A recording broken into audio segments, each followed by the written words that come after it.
Então, o que se segue dizendo, na sequência dessas ocorrências, é que se estava celebrando em Jerusalém a festa da dedicação. E era inverno. No inverno, em Jerusalém, faz muito frio. Muito frio. Frequentemente neva.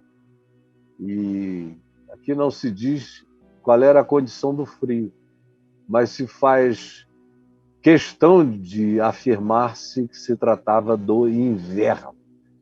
Portanto, era algo que se fazia com um cobertor a mais sobre o corpo, porque o vento que sopra na esplanada do templo em Jerusalém é um vento gelado. E Jerusalém é alta, 800 metros acima do nível do mar. Então, o vento que sopra lá, em qualquer época, é forte, no inverno é absolutamente frio. Então, Jesus passeava no templo. Jesus não frequentava o templo. Ele, quando está lá, ele passeia, olha para lá, olha para cá, vê o pessoal, olha onde os grupos estão, qual é a onda dos religiosos, o que está rolando, o que os rabis estão ensinando para grupos pequenos reunidos em torno dele. Ele está passeando no templo, tranquilo. Não está procurando absolutamente nada. É uma manhã que ele acordou, estava fria no inverno, foi ao templo e começou a passear, sem chamar ninguém, sem falar nada, nem para os seus discípulos imediatos, que estavam sempre nas proximidades dele, não. Apenas passeava no templo, no chamado Pórtico de Salomão, que era uma das entradas principais. Então, rodearam-no os judeus, e quando diz os judeus, está falando do pessoal vinculado à religião, e que viviam no templo. Eles vieram e o rodearam, fizeram um anel em volta dele e o interpelaram. E olha só a interpelação. Até quando nos deixarás a mente em suspenso? Porque eles dizem, que negócio é esse, cara? Eu dou a minha vida para a reassumir, ninguém a tira de mim, pelo contrário, eu espontaneamente a dou, tenho autoridade para a entregar e também para reavê-la. E eles estavam pretendendo matar Jesus. Aí olharam para isso e disseram, que negócio é esse? Até quando tu deixarás as nossas mentes em suspenso? O que é isso que tu estás falando? Que tu estás ensinando? Se tu és o Cristo, dize-o francamente, o que é isso? E a religião entra em crise quando o evangelho é pregado e os discípulos entendem a linguagem de Jesus e as suas metáforas. Mas quem está com o coração bloqueado não entende nada. Parece que são pessoas que ficaram absolutamente obturadas em toda a sua cognitividade, não conseguem perceber o óbvio. Os simples entendem, mas os eruditos, os acadêmicos, os religiosos, os fanáticos especialmente, não entendem nada. E aí, até quando nos deixarás a mente em suspenso? Se tu és o Cristo, dize-nos francamente. Mostra a tua carteira de identidade de Cristo. Essa carteirinha da ordem dos pastores com carimbo. Este é Jesus, o Cristo. E tem autorização nossa para andar por aí. Era isso que eles queriam. Um Cristo que se submetesse a eles, que achasse que eles e as autoridades do templo eram o máximo. E Jesus nunca os procurou, nunca os indagou, nunca se interessou pelo que diziam ou pensavam, nunca. Nunca. Jesus estava ali falando com gente, com o povo, não com essas pessoas que se colocavam acima da categoria de gente. Esses donos da verdade, esses semideuses da religião, Jesus nunca os procurou, sempre viveu na marginalidade, cresceu em Nazaré, botou sua base em Cafarnaum, no meio dos gentios, dos angustiados, dos oprimidos, dos aflitos, dos perdidos, dos culpados. É aí que ele fica o tempo todo. E quando ele vem para Jerusalém, ele é uma perturbação o tempo todo, porque se ele cura, isso é uma angústia para os religiosos. Se ele diz uma palavra sobre iluminação espiritual, essa é uma perturbação para os religiosos. Se ele convida a andarem com ele, porque ele é o bom pastor, quem quiser ser dele, entrar pela porta que é ele mesmo e obedecerem ao Evangelho e a saberem que nada nem ninguém os arrebatará da sua mão e que ele tem o poder de fazer isso porque ele tem o poder de dar a vida e depois chamá-la de volta para si mesmo. Esse é o poder da ressurreição. Aí eles vêm e dizem, fala francamente. Aí Jesus lhes responde, já vou-lo disse, mas não credes. Já disse, mas não credes. Vocês não creem na minha palavra. Então não adianta. Vocês querem que uma outra repetição? Querem que eu mostre um sinal escrito o quê?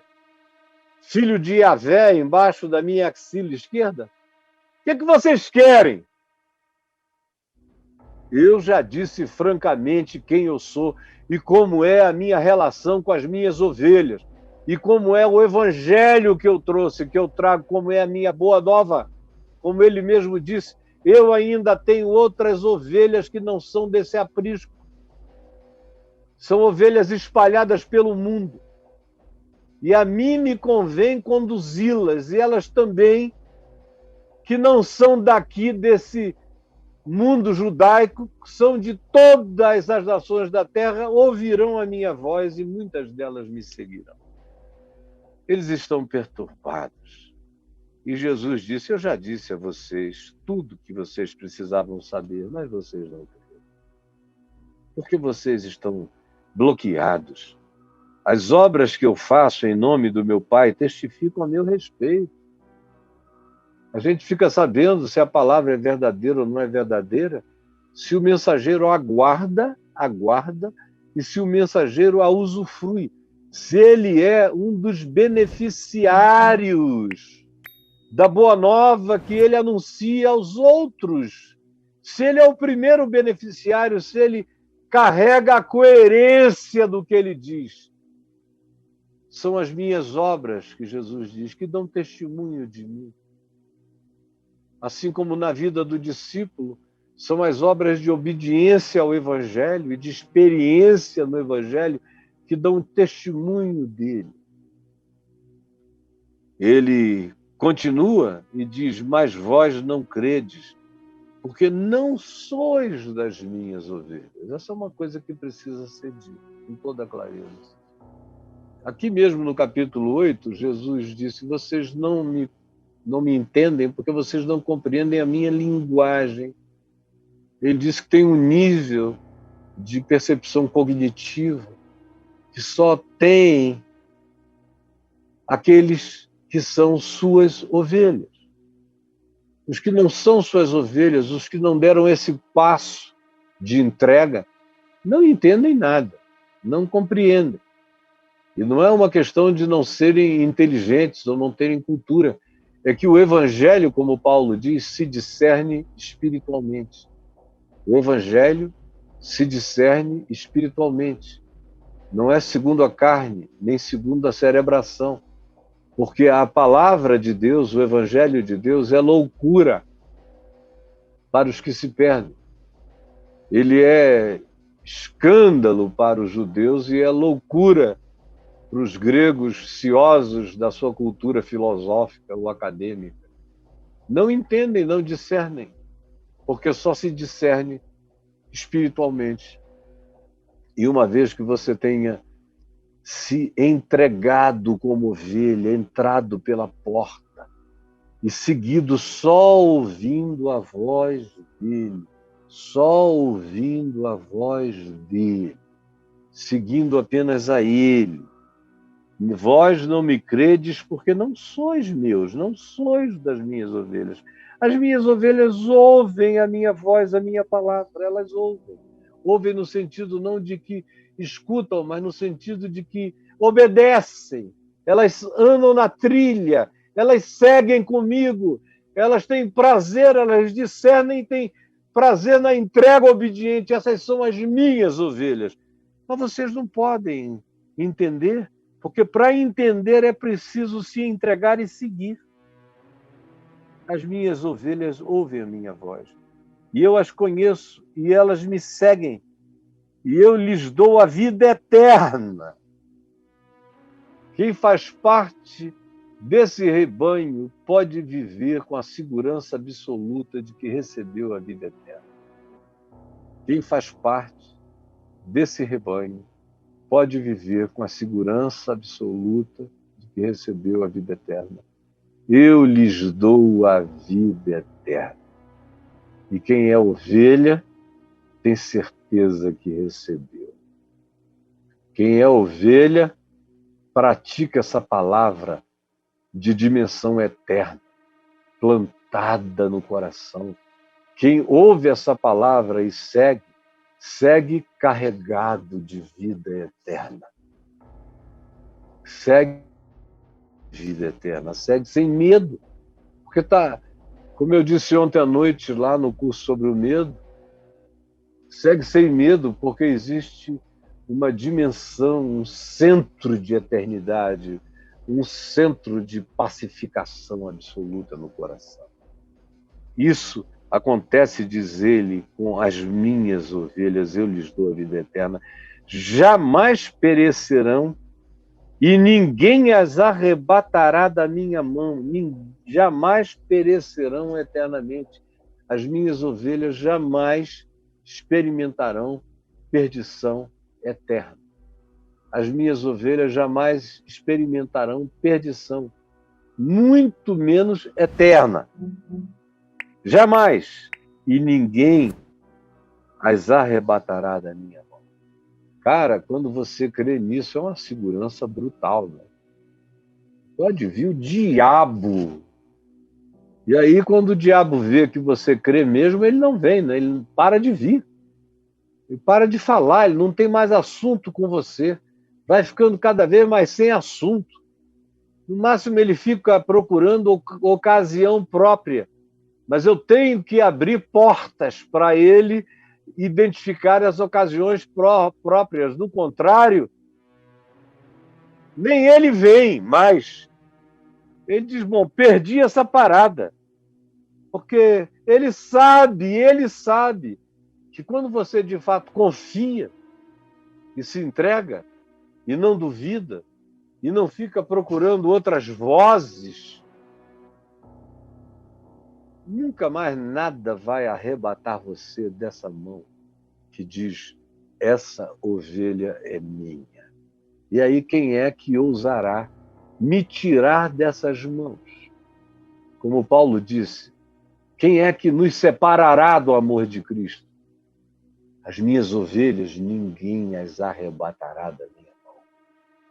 E até o diabo para de ficar falando, porque ele sabe que a voz dele não será nem processada no coração daqueles que estão tomados pela voz única do bom pastor, que nos guarda e que nos garante segurança absoluta, que ninguém nem nada pode nos arrebatar dessas mãos maravilhosas. Ninguém. Porque aquilo que meu pai me deu é maior do que tudo. E são as ovelhas que o pai deu a ele. Ele disse, estão em prioridade absoluta. Cuidar delas é prioridade absoluta. Dar a vida por elas é prioridade absoluta. Ressuscitar, reaver a minha vida para cuidar delas e garantir de que ninguém as arrebatará da minha mão é minha prioridade absoluta de Jesus, dando garantia incomparável para quem quiser aprender a se jogar e a descansar, e a se abandonar, e a parar de ficar querendo se autoproteger, se autodefender. Minha melhor defesa é meu descanso, é minha entrega, é minha certeza em fé, é minha convicção de que nada, nem ninguém, nem poder algum pode me arrebatar dessas mãos. Que diz: o que o Pai me deu é maior do que tudo. É maravilhoso. O que o Pai me deu é maior do que tudo.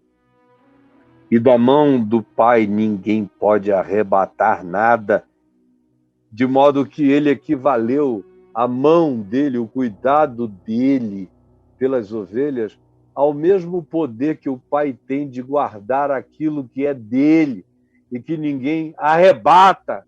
E os judeus ouviram isso e ficaram com ódio. Ele está se comparando a Deus. Ele está dizendo que nele existe uma segurança equivalente à segurança que tem aqueles que creem em Deus. Ele está dizendo que crer nele é o equivalente, porque ele e o Pai são um. Eu e o Pai somos um. Meu cuidado é igual ao cuidado do meu Pai, o cuidado do meu Pai é equivalente ao meu cuidado. Eu e ele não fazemos distinção de nada. Nós estamos operando numa sintonia eterna, que eu manifesto o amor do meu Pai, o cuidado do meu Pai, o poder do meu Pai. O pastoreio do meu Pai é feito através do meu amor e das garantias que eu dou. Aleluia! Aleluia! Corações ao alto! Louvado seja Deus! Quem me dera vocês todos crescem nisso hoje, aqui e agora, porque se isso acontecesse, a segurança que se instalaria no coração pela fé seria solucionadora de tudo que vocês carregam como fruto do medo, da dúvida, da angústia e de qualquer coisa que se relacione à relatividade que ainda habita o coração de muitos que não tomaram posse dessa certeza total de que eu estou guardado numa dimensão em que não há diabo, nem demônio, nem coisas do presente, nem do porvir, nem altura, nem profundidade, nem qualquer criatura que apareça. Nada pode me arrebatar da mão dele. Aleluia. Eu tenho vivido com essa segurança e é ela que tem me dado saúde mental até o dia de hoje. Eu já atravessei alguns perrengues tão horrorosos, de tanto pavor, de tanta agonia, especialmente nos anos de 98 e 99. Agonia total. E o que me salvou foi a certeza imensa de que o meu pecado era uma coisa, mas o amor de Jesus por mim era outra. E que, independentemente do meu pecado, não havia demônio que me separasse das mãos dele. E qualquer que fosse o demônio que se apresentasse, eu estava com aquela disposição de partir para dentro, dizendo: olha, eu sou um pecador, mas o meu Salvador me ama e ninguém pode me separar das mãos dele. Nem nos dias mais angustiosos da minha vida eu continuo a experimentar essa angústia sem medo de ter me desvinculado dele. Eu estou vinculado a ele, porque ele é que me dá a garantia de que ele está vinculado a mim. A garantia não é a minha mão agarrando a ele, a garantia é a mão dele, não abrindo mão de mim, jamais, nem de você. Essa é a segurança que pode nos manter em estado de saúde mental nos dias e nas horas e nas travessias mais perturbadoras da nossa existência. Então, novamente, os judeus pegaram em pedras para lhe apedrejar. Jesus, todavia, lhes disse: tenho-vos mostrado muitas obras boas da parte do Pai. Por qual delas me apedrejais? Eu adoro essa santa ironia de Jesus. Mas eu vim aqui hoje falar com você sobre essa segurança total. Aquele que o Pai me deu é maior do que tudo. Aquele que o Pai me deu, aquilo que o Pai me deu, e ele está se referindo às ovelhas. As ovelhas são o sujeito em questão o tempo todo aqui. Aquilo que o Pai me deu é maior do que tudo. Elas não perecerão eternamente e ninguém as arrebatará da minha mão, porque aquilo que o Pai me deu é maior do que tudo. Essa é a promessa, essa é a palavra. Eu grito aleluias dentro de mim com força, porque essa é uma segurança que ninguém tem, a menos que esteja hooked up em Cristo Jesus, a menos que tenha nessa graça de Jesus a âncora que atravessa o véu e nos planta no trono de Deus. É por isso que Paulo disse que já estava ele, Paulo, assentado nos lugares celestiais em Cristo Jesus, e disse que essa era uma palavra e uma promessa para todos nós. Nós morremos com Cristo, ressuscitamos com Cristo. Ninguém pode nos arrebatar dele. Nós já até estamos, os que cremos, estamos de posse da eternidade de uma maneira tão violenta e categórica na afirmação. Jesus diz: aquilo que o Pai me deu é maior do que tudo, e das minhas mãos ninguém pode arrebatar, e das mãos do Pai ninguém pode arrebatar. Essa é a segurança que você pode usufruir e que eu espero que um milagre do Espírito Santo faça você dizer: isto é para mim. Esta palavra é minha, é eterna, é de Jesus, falando pessoalmente comigo. Eu estou ouvindo a sua voz, e eu sou sua ovelha, e eu não vou ouvir a voz de outros que não entram pela porta, que não andam na trilha, nesse caminho, que é Ele mesmo, em tudo que me ensinou, em tudo que me diz, em tudo que me garante, nas certezas que me trouxe, quando espontaneamente entregou-se na morte e tinha poder do Pai nele para ele reaver a própria vida. É esse que visita o inferno e sai do inferno, como diz Pedro e como diz Paulo escrevendo aos Efésios: aquele que subiu aos céus é terra, que na linguagem antiga, primitiva, tinha a ver com uma entrada do Hades. Mas quando ele subiu às alturas, ele levou cativo o cativeiro e concedeu dons, graças aos homens. Ele arranca o inferno com ele e derrama dons de graça do Espírito e dá o fruto do amor, da alegria, da paz, da bondade, da longanimidade, da fidelidade, da justiça, da mansidão, do domínio próprio. Esses são os dons que ele concede aos homens. Essa não é serem funcionais dentro de um corpo chamado igreja, é serem pessoas ovelha. Se eu não sou pessoa ovelha, qualquer outra coisa minha em relação à funcionalidade de um grupo considerado eclesiástico é mera idiotice. Porque qualquer que seja o meu protagonismo ou performance, não tem nenhum vínculo necessariamente com o fato de eu ser ovelha ou não. Eu só quero ser ovelha. E só quero andar nessa segurança de que ninguém pode me arrebatar das mãos dele. Se isso estiver em mim, aí eu posso me tornar, para além disso, qualquer coisa que seja extensão